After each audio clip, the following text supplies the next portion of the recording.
Hello नमस्कार साथियों, स्वागत है आपका अपने यूट्यूब चैनल टेक्नोटेक क्लासेज में। तो IT electrician theory Nimi assignment book का अपना सॉल्यूशन चल रहा है दोस्तों। 5000 प्लस क्वेश्चन इसमें हम करने वाले हैं और साथ ही अन्य सीरीज जो 10,000 प्लस क्वेश्चनों की हमने स्टार्ट कर रखी है इलेक्ट्रिशियन थ्योरी, जो कि ऑल इंडिया कंपटीशन एग्जाम में काम आने वाले क्वेश्चन है दोस्तों। यहाँ से सेम टू सेम आजकल क्वेश्चन है वो पूछे जाते हैं।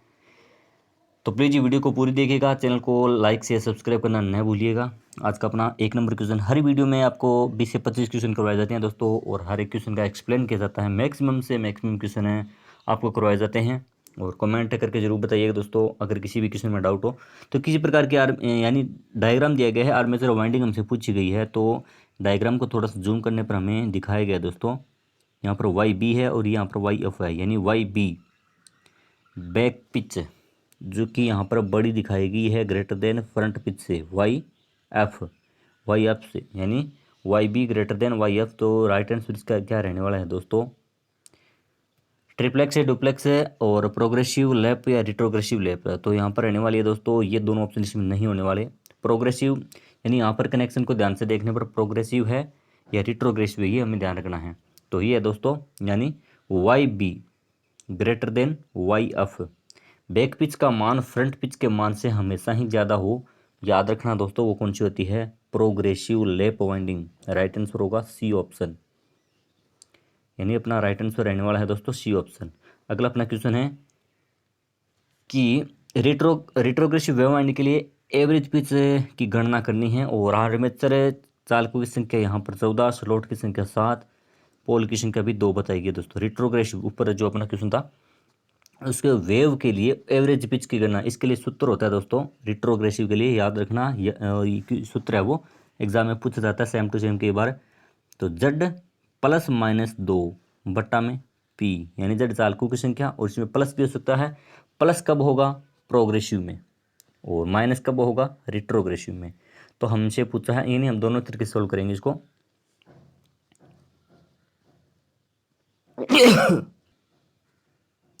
सॉरी दोस्तों। तो यानी यहाँ पर हमसे एक स्लॉट में, जैसे एक स्लॉट में अगर चालक की बात करें, एक स्लॉट में चालक यानी जेड, तो वो कितने होंगे दोस्तों? जैसे 14 यहाँ पर आर्मेचर चालक और स्लॉट की संख्या 7, तो एक स्लॉट में कितने हो गए? 14/7, यानी एक में 2 चालक हो गए। और यहाँ पर पोल की संख्या 2 बताई गई है।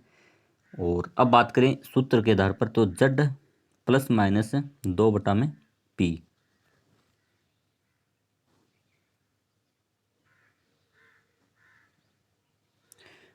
तो जेड यहाँ पर चालकों की संख्या दोस्तों 14 प्लस में, यानी एक बार हम प्रोग्रेसिव की बात करें 14 प्लस में 2 बटा में पी, यानी पोल की संख्या 2। तो 14 और 2 16, 16/2 यानी 8। एक बार हमारा आंसर आया 8। अगर हम बात करें माइनस लगा कर यहाँ पर, तो यहाँ पर माइनस जब आएगा तो दोस्तों यहाँ पर 14 माइनस 2 यानी 12/2, वो आएगा 6। तो प्रोग्रेसिव में यानी अपना आता राइट आंसर 8, और हमसे पूछा है रिट्रोग्रेसिव का, रिट्रोग्रेसिव में बनाएगा 6। तो जिस प्रकार इस पूरे क्वेश्चन को अपनी भाषा में लिखना दोस्तों, नोट्स बनाना, आपको समझ में आएगा। यानी 14 माइनस में 2 बटा में 2, तो राइट आंसर आया अपना 6। तो रिट्रोग्रेसिव में 6, प्रोग्रेसिव में आता तो 8 है। राइट आंसर होगा इसका 6, बी ऑप्शन।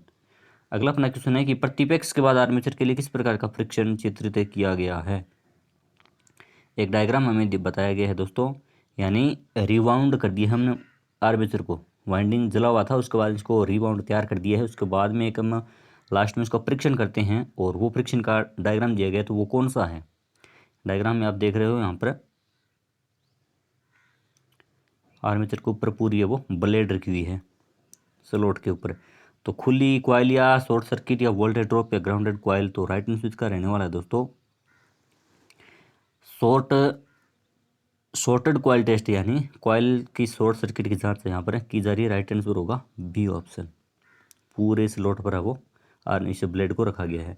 वार्निशिंग से पहले नए रिबाउंड आर्मेचर को गर्म क्यों किया जाना चाहिए?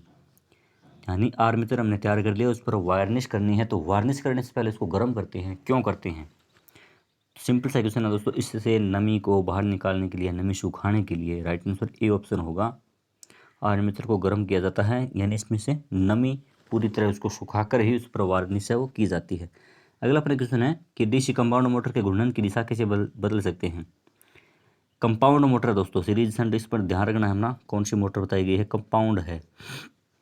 सीरीज होती है तो इसका राइट आंसर दूसरा होता। अब अलग होगा, कंपाउंड मोटर के लिए घूर्णन दिशा आर्मेचर की धारा की दिशा बदल कर करते हैं, यह आपूर्ति टर्मिनलों को आपस में बदलते हैं, फील्ड और आर्मेचर दोनों को, या सीरीज की धारा की दिशा बदलकर। तो दोनों को दिशा बदलने से कोई प्रभाव नहीं पड़ता दोस्तों, किसी प्रकार का कोई चेंजिंग इसमें नहीं होगी। और अगर बात करें कंपाउंड मोटर है, तो कंपाउंड मोटर की विशेषता बदल जाती है जब क्या इनमें दोनों में से एक की अगर हमें धारा की दिशा बदल दी तो इसकी कंपाउंड मोटर की विशेषता बदल जाती है। तो राइट आंसर होगा, हमेशा ही कंपाउंड मोटर की घूर्णन दिशा हम बदलते हैं, कैसे, आर्मेचर में ही धारा की दिशा बदलकर। राइट आंसर ए होगा। अगला अपना क्वेश्चन है कि डीसी शंट मोटर में क्या प्रभाव पड़ता है यदि इसकी आपूर्ति के जो टर्मिनल होते हैं उनको आपस में बदल दिया जाता है। तो इससे कोई जो प्रभाव है इसमें नहीं पड़ता दोस्तों, यानी आपूर्ति के प्लस और माइनस के जो सिरे होते हैं उनको बदलने से कोई प्रभाव नहीं पड़ता, ना धीमी गति से चलती है ना तेज चलती है, एक दिशा में सेम दिशा में चलती रहती है। राइट आंसर होगा सी ऑप्शन। अगला अपना क्वेश्चन है दोस्तों, यदि डीसी शंट मोटर की फील्ड वाइंडिंग ओपन सर्किट है तो गति क्या है, यानी शंट मोटर की फील्ड वाइंडिंग ओपन हो गई है तो इसकी गति क्या होगी। तो राइट आंसर होगा दोस्तों, चलना बंद होगी, या मोटर सामान्य रूप से या धीमी गति से बहुत तेज गति से चलती है, यानी फील्ड वाइंडिंग अगर ओपन होती है तो इसकी गति क्या होती है दोस्तों, विलोमानुपाती। तो फील्ड ओपन हो गई तो फ्लक्स का मान 0 और गति क्या होगी, अनंत हो जाएगी, बहुत ही उच्च गति हो जाएगी। राइट आंसर है वो डी ऑप्शन होगा। अगला अपना क्वेश्चन है कि शून्य भार से पूर्ण भार में डीसी शंट मोटर की गति कम होने का कारण क्या है। एक डायग्राम दिया गया है, शून्य लोड से फुल लोड जब, यानी यहाँ पर था शून्य लोड, यहाँ पर जब ये यहाँ पर बताया गया है एक तरफ क्या है, ये लोड होगा, यहाँ पर क्या होगा, गति होगा। तो जैसे लोड बढ़ा तो गति क्या थोड़ी सी कम हुई, और इसको क्या बोलते हैं दोस्तों, ड्रूपिंग प्रभाव बोलते हैं। ड्रूपिंग प्रभाव, किसी भी मोटर का ड्रूपिंग प्रभाव यही होता है कि लोड बढ़ने पर गति थोड़ी सी घटती है। तो ये को संट, ये किस कारण होती है, संट फील्ड करंट बढ़ने के कारण या संट फील्ड करंट घटने के कारण, आर्मेचर वोल्टेज ड्रॉप के कारण, या आर्मेचर वोल्टेज ड्रॉप है वो बढ़ता है घटता है। तो राइट आंसर होगा आर्मेचर वोल्टेज ड्रॉप बढ़ जाती है, इसके कारण क्या है दोस्तों, ड्रूपिंग होती है किसी भी मोटर में। तो राइट आंसर होगा अपना सी ऑप्शन। अगला क्वेश्चन है दोस्तों, कौन सा वाइंडिंग दोष है वो इस परीक्षण द्वारा ज्ञात किया जाता है। यानी एक डायग्राम बताया गया है, आर्मेचर ग्राउलर पर जो आर्मेचर रखा हुआ है, और ध्यान से देखने पर एक कॉयल को आर्मेचर है इसके स्लॉट पर रखकर चालकों के द्वारा हर एक स्लॉट और चालक की जांच की जा रही है। तो खुली कॉयल है या शॉर्ट कॉयल दोष है, ये ग्राउंडेड कॉयल फॉल्ट है, ग्राउंडेड कोर फॉल्ट है। तो राइट आंसर इसका होगा दोस्तों एक नंबर अपना ऑप्शन, खुली कुंडली दोष, ओपन कॉयल दोष की यहाँ पर जांच की जा रही है दोस्तों।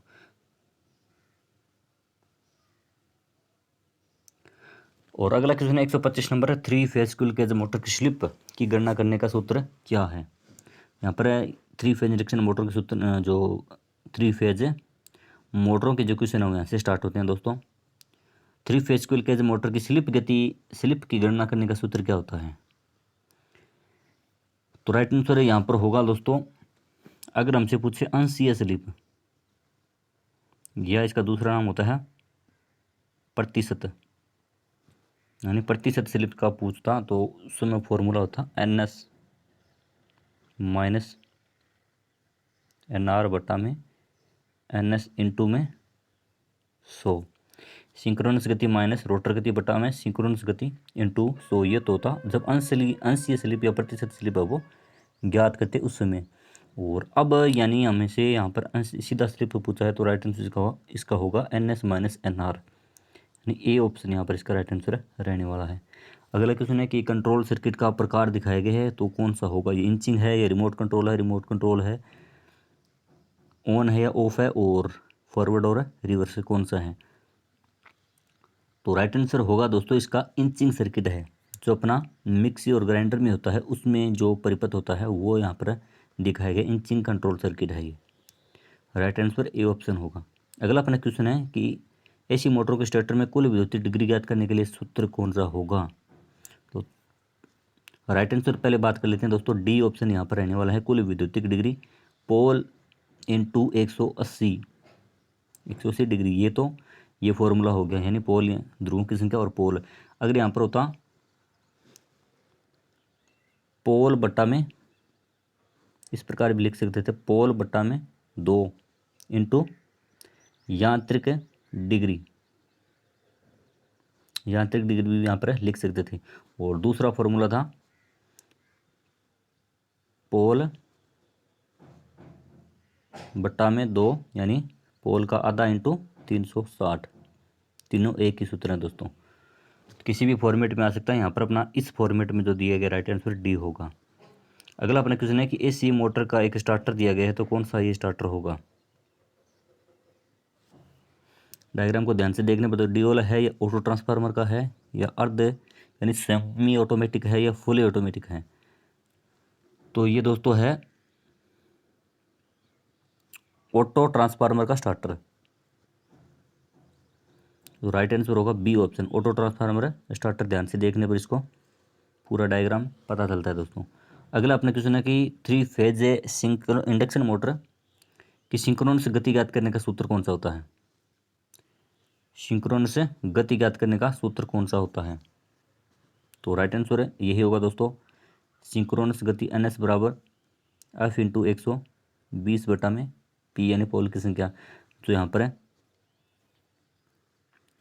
1 नंबर ऑप्शन में दिखाया गया दोस्तों, F इंटू 120/P, यानी ये आगे पीछे कोई दिक्कत नहीं, लेकिन राइट आंसर अपना यही होगा 120 इंटू F/P, सिंक्रोनस गति ज्ञात करने का सूत्र।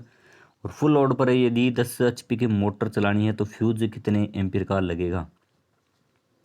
तो ये लगभग होता है दोस्तों 2.5 गुना, HP इंटू का 2.5 गुना के लगभग होता है। 22-23 एम्पीयर का राइट आंसर आता है, लेकिन यहाँ पर 10-15 और 25-30, तो 22 से कम तो नहीं लगा सकते, ऊपर का होगा। ऊपर यहाँ पर बताया गया है 25 एम्पीयर। तो राइट आंसर है 10 HP का, 10 HP के लिए फ्यूज कितना लगता है दोस्तों, 25 एम्पीयर का राइट आंसर होगा। और यहाँ पर संपर्क का नाम क्या है जिसे एक्स के रूप में दर्शाया गया है।